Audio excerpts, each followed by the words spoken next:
Shalom, salam sejahtera. Jumpa lagi bersama dengan saya, Pendeta Muda Griffin Sakul.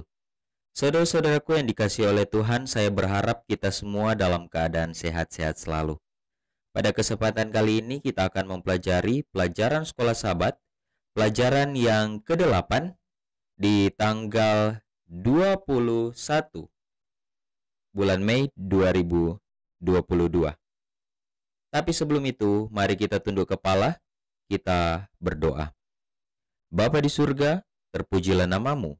Terima kasih banyak untuk berkat-Mu kepada kami sampai pada saat ini. Saat ini kami siap untuk mempelajari firman-Mu melalui pelajaran Sekolah Sabat. Kiranya Engkau akan menuntun kami, sucikan hati dan pikiran kami, agar kami dapat mengerti setiap firman Tuhan yang kami pelajari bersama-sama. Di dalam nama Yesus Kristus kami sudah berdoa dan mengucap syukur. Amin.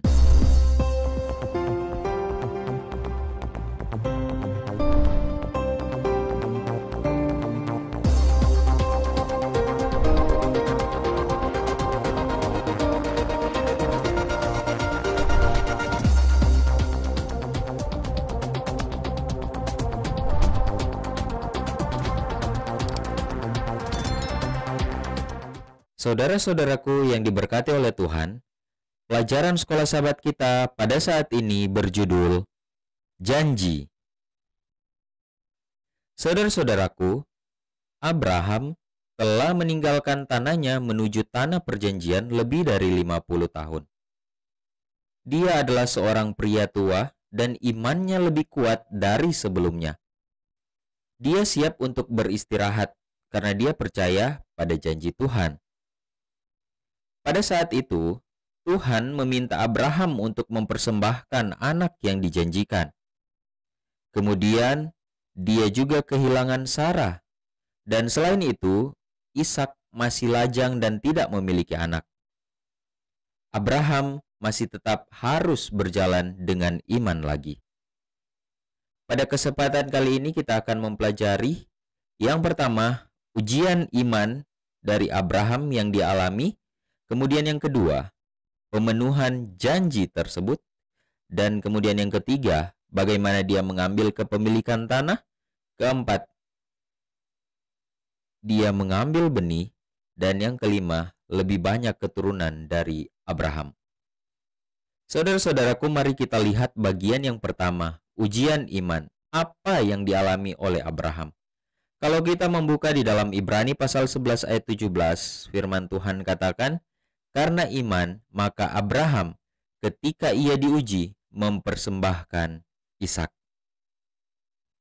Tuhan tidak pernah meminta pengorbanan manusia dalam Yeremia pasal 7 ayat 31. Selain itu, mengorbankan Ishak bertentangan dengan janji.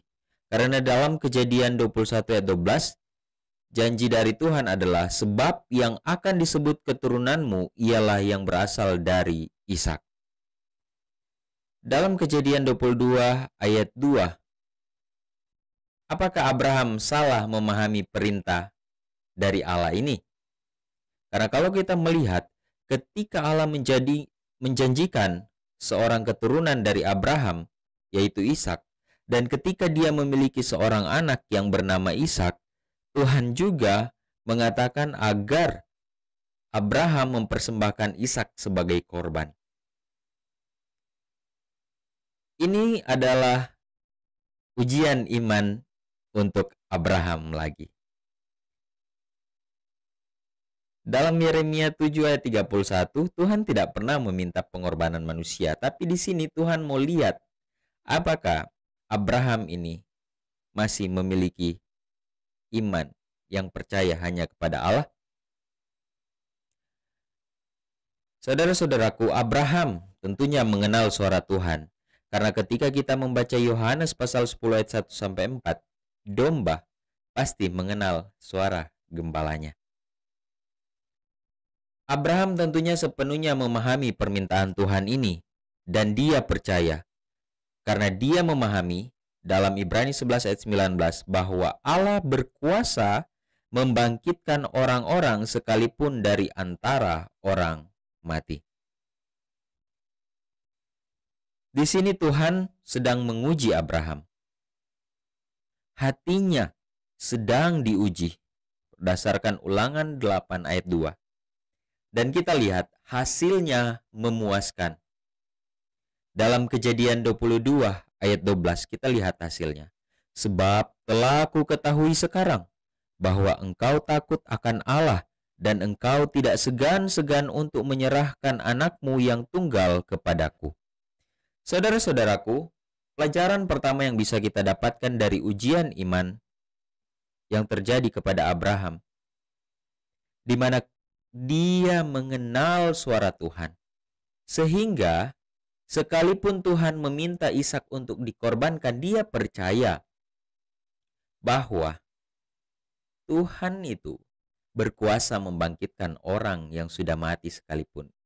Jadi dia tetap percaya bahwa sekalipun Ishak dikorbankan, dia yakin bahwa Allah akan membangkitkannya. Mengapa? Karena dia percaya bahwa melalui Ishaklah janji keturunan yang banyak ini akan diberikan. Luar biasa iman dari Abraham, dan terbukti dalam Kejadian 22 ayat 12 bahwa Tuhan tahu bahwa dia takut akan Allah. Bahkan dia mau menyerahkan anaknya yang tunggal kepada Tuhan. Luar biasa, bukan? Bagaimana dengan kita?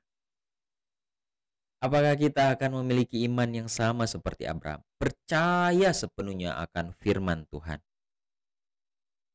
Begitu banyak janji firman Tuhan dalam Alkitab. Hanya butuh kita percaya bahwa firman ini bisa mengerjakan itu semua. Bagian yang kedua, bagaimana pemenuhan janji. Kejadian 22 ayat 8. Dan Abraham berkata, "Anakku, Allah akan menyediakan baginya anak domba untuk korban bakaran." Saudara-saudaraku yang diberkati oleh Tuhan, korban bakaran adalah sebuah pengorbanan, dan hewan itu harus habis dilalap api. Kalau kita baca dalam Keluaran pasal 29 ayat 18. Ishak, dia memperhatikan bahwa tidak ada hewan untuk dikorbankan pada saat itu. Dan Abraham, dia menghindari pertanyaannya dengan menyatakan bahwa Tuhan akan menyediakannya. Tentunya Ishak bertanya, "Bapa, mana korban yang akan dikorbankan?" Abraham, dia mengatakan bahwa Tuhan akan menyediakan korban itu. Dan saudara-saudaraku, memang Tuhan menyediakan hewan untuk korban bakaran. Dalam Kejadian 22 ayat 13, binatang itu mati menggantikan Ishak. Pemenuhan janji Tuhan luar biasa, bukan? Kita hanya butuh percaya dan firman itu akan terjadi, saudara-saudaraku. Ini dibuktikan oleh Abraham. Dia percaya sepenuhnya akan firman Tuhan dan terjadilah demikian. Saudara-saudaraku, Kejadian 22 ayat 18, Allah menegaskan pemenuhan janji itu dengan cara seperti ini. Tuhan telah menyediakan. Bahkan pada saat sekarang ini pun, Yesus adalah anak domba yang mati agar kita dapat hidup. Tuhan menyediakan pengorbanan karena dia tahu manusia akan jatuh ke dalam dosa, dan dia menyediakan pengorbanan sebagai pendamaian. Apakah kita tidak akan mempercayai jaminan keselamatan ini? Apakah kita tidak akan menerima jaminan keselamatan ini yang telah dipenuhi oleh Tuhan? Baik dia menyediakan hewan untuk menjadi korban pada saat Abraham mempersembahkan Ishak, dan pada saat dia mati di Golgota untuk menebus saya dan saudara. Pemenuhan janjinya. Pilihan ada di tangan kita. Mau menerima janji ini atau tidak. Saudara-saudaraku, selanjutnya Abraham mengambil kepemilikan tanah. Dalam Kejadian 23 ayat 20, demikianlah dari pihak Bani Het, ladang dengan gua yang ada di sana diserahkan kepada Abraham menjadi kuburan miliknya. Abraham telah mencapai usia 120 tahun dalam buku Pena Inspirasi, ketika Tuhan memintanya untuk mengorbankan Ishak.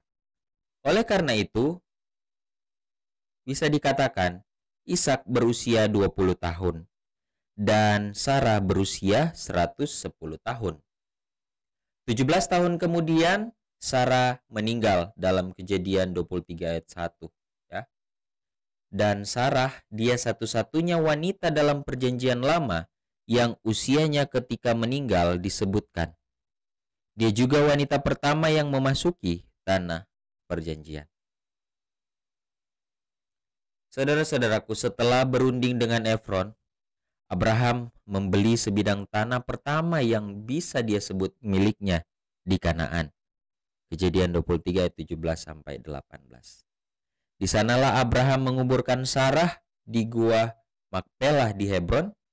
Kemudian Abraham, Ishak, Ribka, Yakub, Lea, dan Yusuf juga dimakamkan di sana.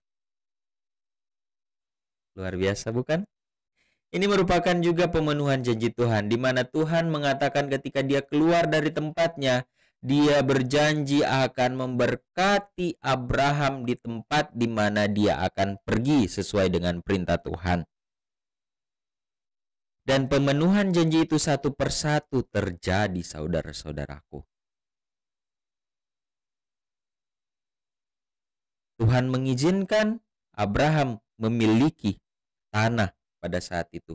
Dan itu menjadi kuburan bagi Sarah, Abraham, Ishak, Ribka, Yakub, Lea, dan Yusuf juga dimakamkan di sana. Luar biasa, bukan janji Tuhan? Berkat Tuhan berikan ketika Abraham percaya sepenuhnya hanya kepada Tuhan. Sama halnya saudara-saudaraku, ketika saya dan saudara benar-benar sungguh-sungguh percaya sepenuhnya kepada Tuhan, janji-janji Tuhan, berkat Tuhan akan terjadi sendirinya tanpa kita minta. Karena itulah bentuk janji Tuhan untuk kita. Bagian selanjutnya adalah dia mengambil benih. Bagaimana keturunannya semakin banyak. Dalam Kejadian 24 ayat 7 firman Tuhan katakan, Tuhan Allah yang empunya langit, yang telah memanggil aku dari rumah ayahku, serta dari negeri sanak saudaraku, dan yang telah berfirman kepadaku, serta yang bersumpah kepadaku, demikian. Kepada keturunanmu lah akan kuberikan negeri ini.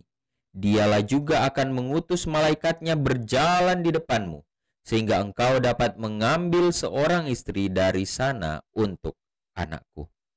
Saudara-saudaraku, Abraham membuat rencana untuk mencarikan istri bagi Ishak untuk menjamin keturunannya. Kejadian 24 ayat 1 sampai 4. Tentunya ketika janji Tuhan bahwa keturunannya akan banyak, Ishak harus memiliki keturunan juga, bukan?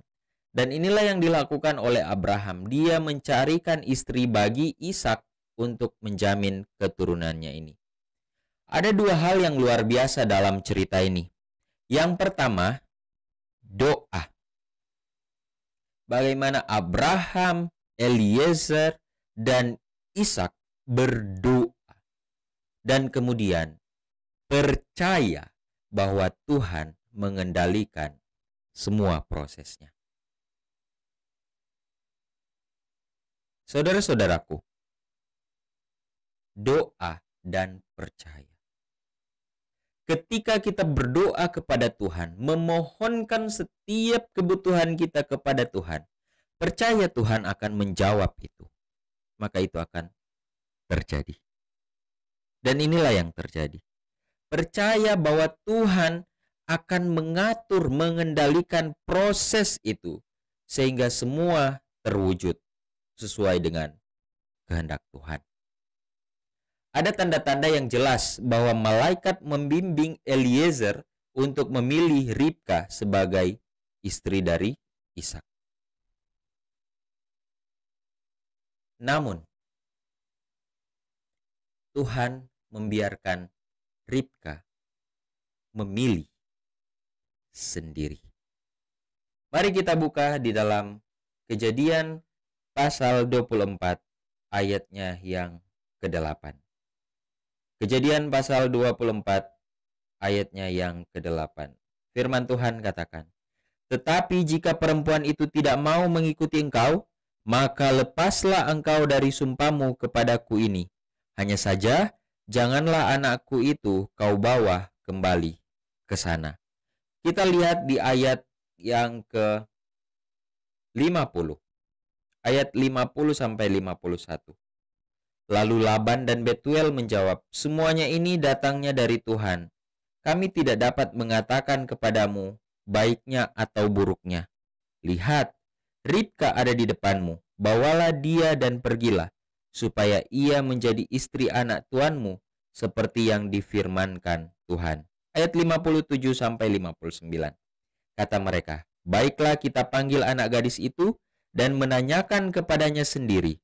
Lalu mereka memanggil Ribka dan berkata kepadanya, "Maukah engkau pergi beserta orang ini?" Jawabnya, "Mau." Maka Ribka saudara mereka itu dan inang pengasuhnya beserta hamba Abraham dan orang-orangnya dibiarkan mereka pergi. Luar biasa bukan? Bagaimana cara Tuhan menuntun? Ishak tidak pergi mencari. Abraham hanya menyuruh hambanya untuk pergi cari. Dan mereka berdoa. Luar biasa bukan? Dan Ribka mau.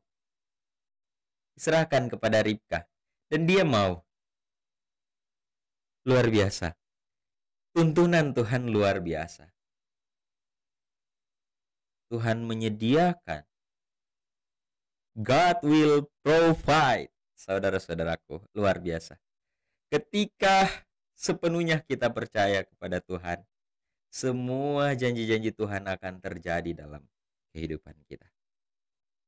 Saudara-saudaraku, lebih banyak keturunan dari Abraham pada akhirnya. Kejadian 25 ayat 1. Abraham kembali mengambil seorang istri dan namanya adalah Keturah.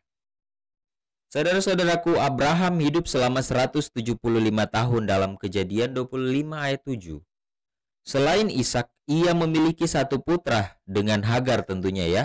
Kejadian 25 ayat 12. Dan 6 lainnya dengan Keturah. Kejadian 25 ayat 1 sampai 2.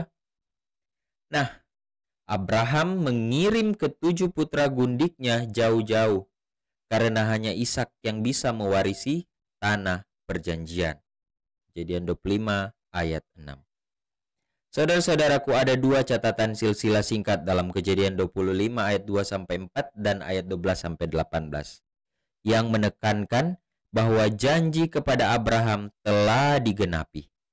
Kejadian 17 ayat 4 katakan, "Dan kamu akan menjadi bapa bagi bangsa."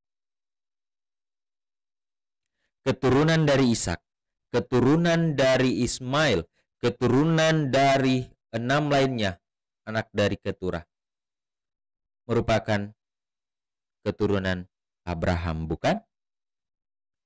Dan janji Tuhan digenapi bahwa dia akan menjadi bapa banyak bangsa.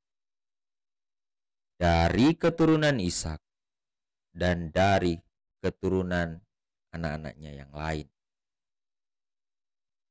Yang pastinya Ishak mewarisi tanah perjanjian. Saudara-saudaraku, aplikasi apa yang bisa kita ambil?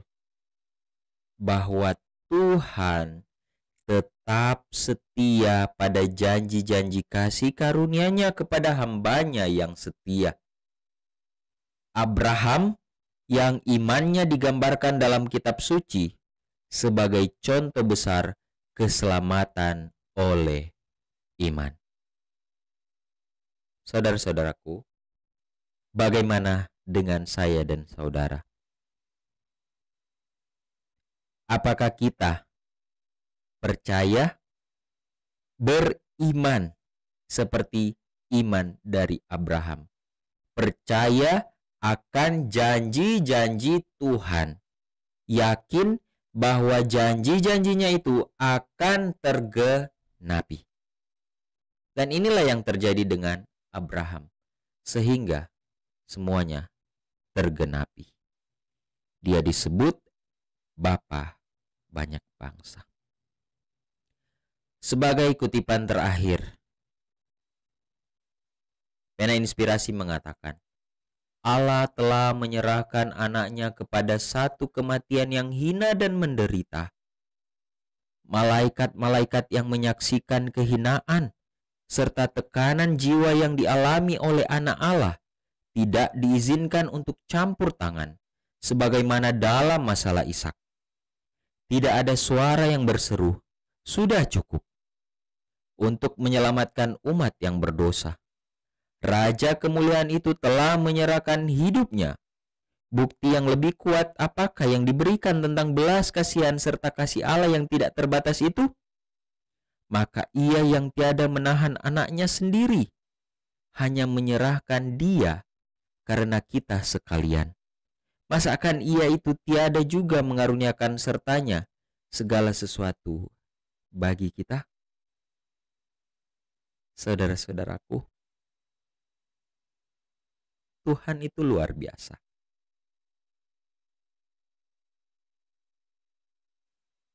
Dia sampaikan apa yang dia inginkan umatnya lakukan.